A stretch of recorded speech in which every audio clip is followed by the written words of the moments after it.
What's going on with y'all YouTube, man? We back today with another video, and today we're going to be talking about those gray area teams that I talked about a little bit in Saturday's video. The gray area, for the purposes of this video and videos like this, are something I'm defining as teams that aren't quite good enough to make the playoffs, but also aren't quite bad enough to have the top odds at the number one pick. So these can be teams that'll probably be like, you could think of them as like maybe 10 through like potentially 10 or 11 through like 12 or 13 in the standings and everything like that. You know what I'm saying? So it's going to be like those type of teams come the end of the season, in my predictions at least. So it's going to be those teams where, like, you know what I'm saying? It really depends upon their situation, as I'll describe in some of this. But like, to me, for example, the Eastern Conference has a lot more of these teams than the West, simply because the West is so deep. Like in the West, I would genuinely say there's probably 12 teams that could be at or near 500 and could realistically make the play-in.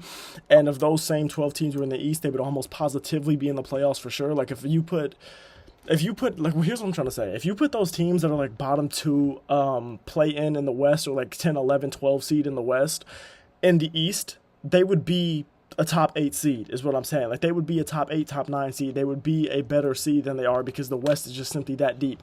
Like teams like New Orleans, teams like Houston, teams like Memphis, teams like Golden State, teams like Sacramento, teams like New Orleans. Those are teams that are out west that are good, but will probably, like, some of those teams are going to miss the play-in. Like, it just has to happen. Like, those are teams that are good, but not good enough to make the playoffs. But they're also not bad enough to be in this gray area. Like, they're somewhere in the middle of that. But like, those are real, genuine teams that are like contending for a playoff spot. Whereas I'm considering these gray area teams as teams that aren't really contending for a playoff spot, but aren't really bad enough to be contending for a number one, for really good odds at the number one pick. You know what I'm saying? So like, those teams that I just mentioned, I think all of us can agree, if you put any one of those teams out east, they're going to be a top 8 seed pretty much. Like, you could say maybe not the Warriors because they don't have a secondary star outside of Steph Curry. I feel you. But Steph Curry alone is good enough in the East to be a top 8 seed if he's fully healthy for the full year along with that Warriors team. To me, the only true gray area team in the West, since we're already talking about the West, the only true gray area team to me in the West is San Antonio. And for San Antonio, that's actually not a bad place to be at all, because they're such a young team and they're so early into their rebuild that them just finding improvement from last year is honestly a really good thing. Like, them being in a gray area isn't a bad thing, because they're not one of those teams where it's like, damn, they were just contending and now they're down to the gray area, or damn, they were a team that was like a 7 seed and they had a chance to move up, but now they're just down and the rest of their team, the rest of their competition got better, but they didn't. It's not like that. They should be slightly better this year. They added vet guys like pick and roll maestro CP3, one of the best point guards of all time, and then another solid vet in Harrison Barnes. Those are going to be guys that help them, that help their young guys develop. CP3 is going to be a guy that can help a multitude of guys develop, because he's going to help Wemby in the pick and roll with the oops, with all of that, with finding Wemby and everything like that. Like, if you're Victor Wembanyama, you're going from having Jeremy Sohan as your point guard to having Chris Paul. I don't give a damn if it's 50-year-old Chris Paul. He's going to be happy about that. Especially when you still have those other key guys on the team. You still have like solid young pieces like Keldon Johnson, like Jeremy Sohan, like Trey Jones. And Devin Vassell. I don't even know how I almost forgot him. You still have good guys on that team, and then you also came away with Stephon Castle in the draft, who's another good guard. You know what I'm saying? Like, I think he wants to play more of the 2 guard, if I'm not mistaken, but he's another good guard. You know what I'm saying? So the Spurs should be a better team this year, but I can't say they're going to be better than a team like Memphis with Ja Morant coming back, or Sacramento with the addition of DeMar DeRozan, or New Orleans, who has a lot of pieces and just added DeJounte Murray, or even a team like Golden State, where they don't have a lot of pieces, but they have a player that's one of the best of all time in Steph Curry.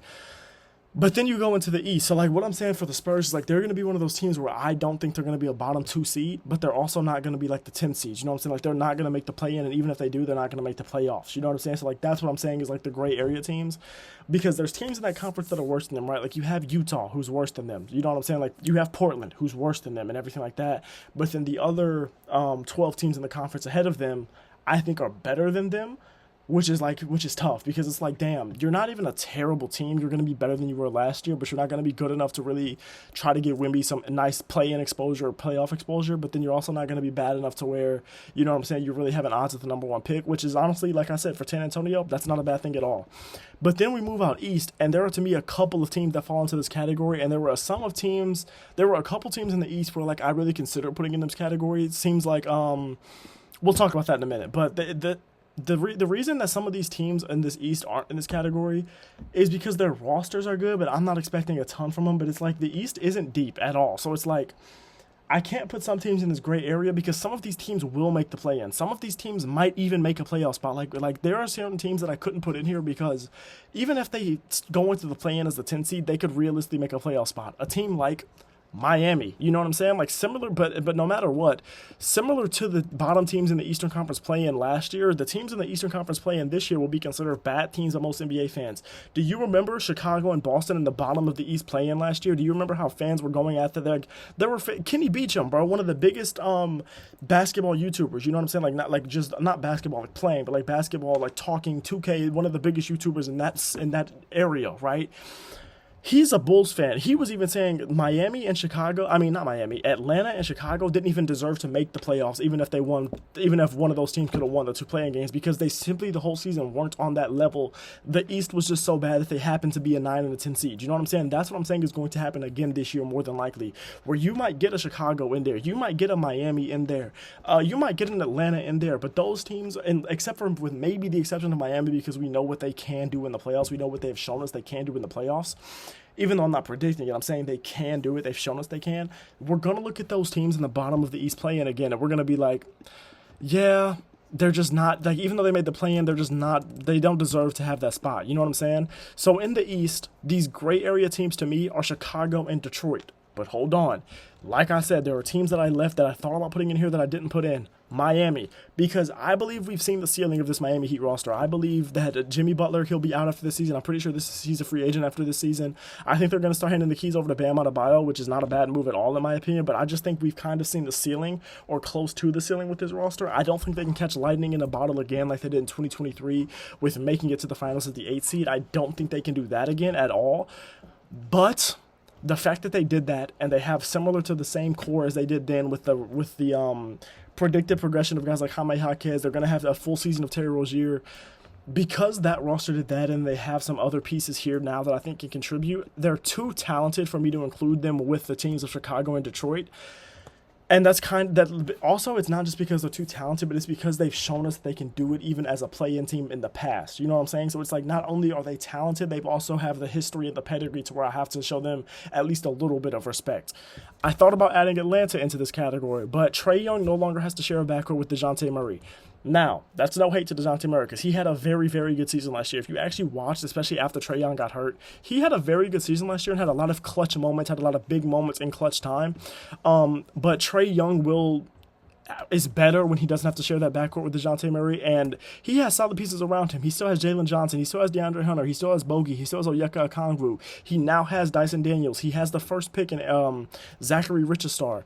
This team just might make the playoffs, even though they aren't an actual contender, and just because they have a genuine chance to make the playoffs, even though they're not an actual contender, and even though they will be a low seed if they do make the playoffs, in my opinion, or that's my prediction, they aren't bad enough to be in the category with Chicago and Detroit. And also, Trae Young has taken his team to the conference finals before.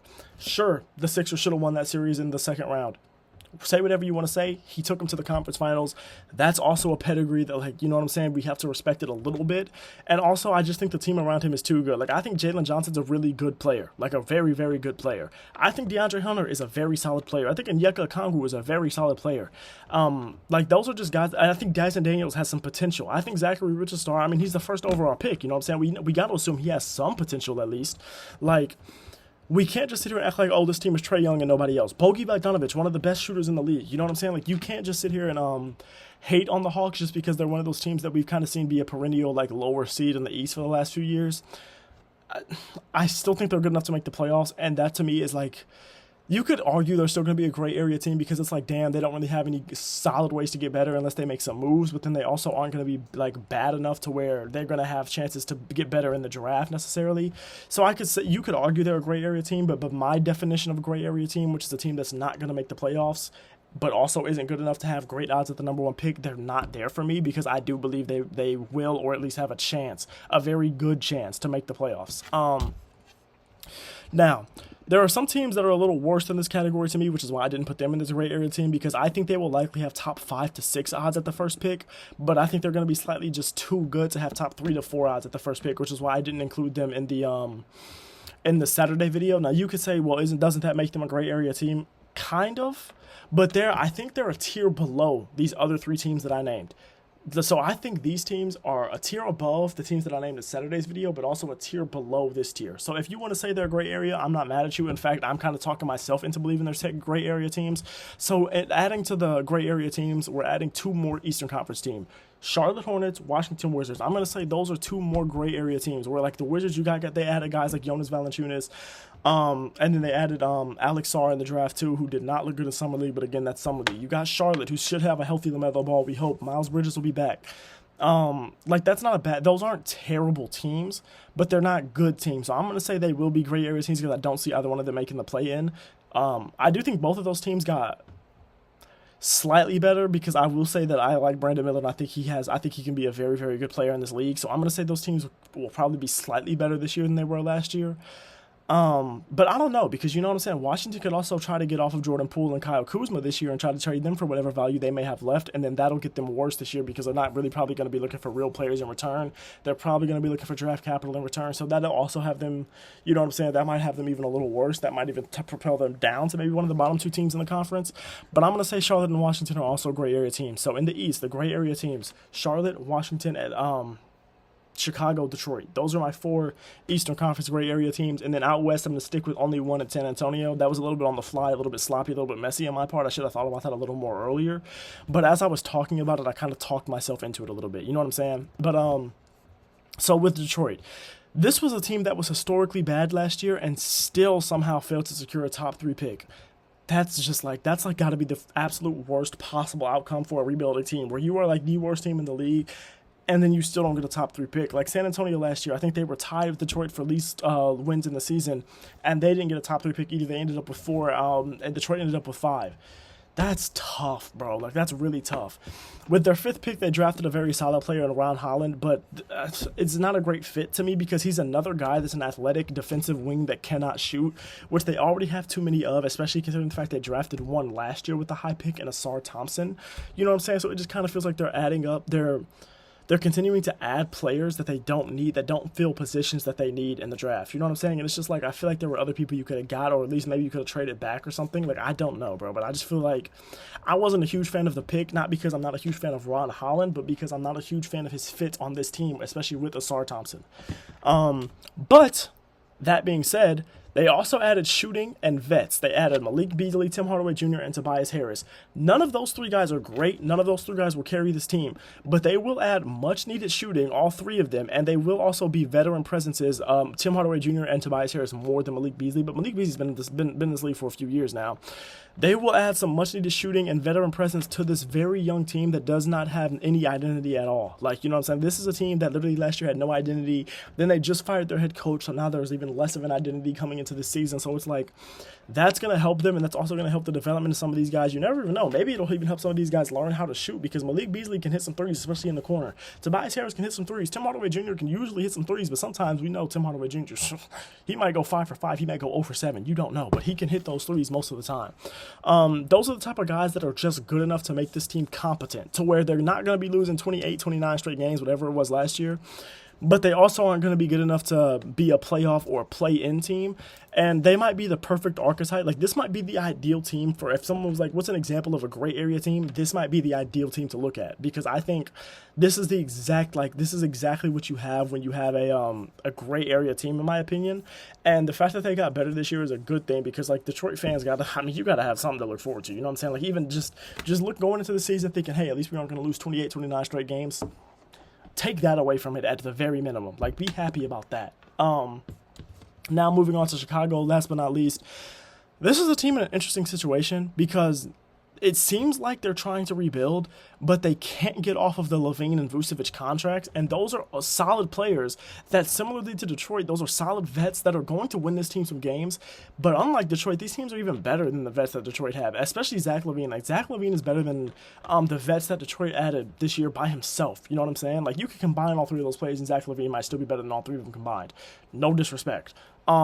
So they might even make it into the play-in yet again, especially because, again, this is the Eastern Conference. The East is weak, bro. When you combine those 2 guys who are going to be solid players, even though Vucevic has been declining more and more, but LaVine is a solid player, you know what I'm saying? Pre-injury, he dropped a 50-piece on Detroit last year. Now, sure, they lost, but you know, hey, you know what I'm saying? Like, so LaVine is a solid player. So when you combine that with young players like Kobe White, who didn't just win, just came in second place for most improved player. Then you add that with other guys that have a lot of potential, or at least guys that have solid potential, like Jalen Smith, who they added in free agency this year, Josh Giddey, who they traded in a terrible trade this year, Patrick Williams, who hasn't looked like what you wanted your 4th overall pick to look like, Ayo Dosunmu, and then you add that along with rookie Matas Buzelis and a potential return of Lonzo Ball, because the last time this team looked good was in 2021, and guess who was running the point? Lonzo Ball. You know what I'm saying? Now, sure, he hasn't played in 3 damn years, but, I mean, it gives you something to look for if you're a Chicago fan, but those guys are guys that will make this team solid, and like I said, might even be a play-in team, but this isn't going to be a team that anyone's going to be looking at. Bro, even in 2021 when they were the 1 seed, people were looking at them and they were saying fraudulent 1 seed, you know what I'm saying? Like, it was kind of like when Toronto was the 1 seed, like, it was kind of like that, because it was like Toronto with DeMar DeRozan and Kyle Lowry, it was like, yeah, they're the 1 seed, but we know what LeBron's going to do. Trust me, I remember that time vividly. I'm a Raptors fan. I have PTSD of this day from memes going through the Instagram group chat with the homies in high school of the LeBronto memes. I was damn near depressed just off of those memes alone, because that bank shot going left off the wrong hand, bank floater at buzzer beater game 1. Please, God, don't even take me back. What I'm saying is, this team could literally be the 1 seed, and I would still be willing to say that they aren't a real contender out east. Like, this is one of those teams where it's like, they have the talent to make the play-in, maybe even the playoffs, but we're all going to be able to see through it because it's just a weak conference, and I'm not saying they'll make the playoffs because I don't think they will, because now you have teams like Orlando on the come up, Cleveland's a solid team still, Indiana's going to be a good team again, like, and then you have those top teams. We already know what those top 3, top 4 teams are, so it's like, I'm not ever at all predicting that they will be that, especially because I think even Atlanta's going to be better than them. But they are a team that very well might, and I'm even going to say they will make the play-in. But they're going to be one of those gray area teams where making the play-in for them is actually bad. Like, if I'm a Chicago fan, I don't want to make the play-in this year. If I'm a Chicago fan, I want to be either somewhere between 11 and 15 in the conference, because I do not want to make the play-in yet again if I'm Chicago, just to lose in the play-in or lose in the first round. Because I want a damn draft pick. I want to be bad so we can get a good player. We got Matas Buzelis this year. This next draft, better than this year's draft by all accounts, by all people's predictions. So if I'm a Bulls fan, I'm thinking, man, please, dear God, let us miss the play-in. Like, if there was ever 1 year for a Bulls fan to want to miss the playoffs or miss the play-in, it's this year. Because y'all have been making it, and guess what that's been getting you? Not a damn thing. Anyways, some teams, if you're a gray area team, you're really sad about it. But then if you're a team like San Antonio where you're rebuilding, you're probably pretty happy about it. Now, some videos y'all are going to have coming soon. I think y'all are going to be pretty excited for you. Like I said, you will have some NFL content coming really soon, and there's going to be some other NBA content coming soon, but most of it's going to be starting to be centered towards NFL as NFL starts in 2.5 weeks, I think. Yeah, 2.5 weeks. I think it's like September 4th or 5th, something like that. So, yeah. Get excited for that, man, and then, you know what I'm saying, it's my favorite time of the year, bro. I love the fall. I love the season of the fall, but I also love the sports that be on in the fall, boy.